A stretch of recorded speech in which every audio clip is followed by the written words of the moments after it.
Si intitola Fio e Fia a Venezia in cerca di magia e il suo messaggio dice che ognuno di noi può dare qualcosa, anche con il solo buon esempio, per guidare il comportamento degli altri.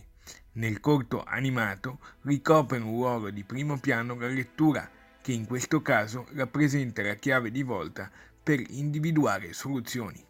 L'iniziativa è promossa dall'Associazione Veneziana Garanzia Civica presieduta da Andrea Russo e rientra nella campagna lanciata da alcuni anni dalla stessa associazione intitolata Indecorosamente.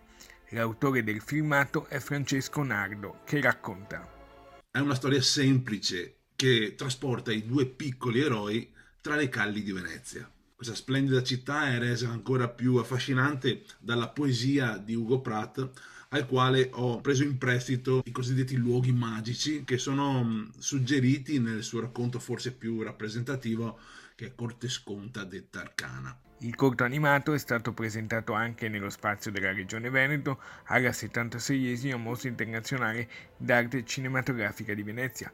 L'autore ha ringraziato il suo gruppo di lavoro. Valerio Held ha realizzato il progetto grafico, il poster, l'immagine del progetto, mentre Valentino Favotto si è occupato della colonna sonora e dei suoni. Vittorio Matteucci, che ha prestato la sua splendida voce per narrare le varie fasi della storia.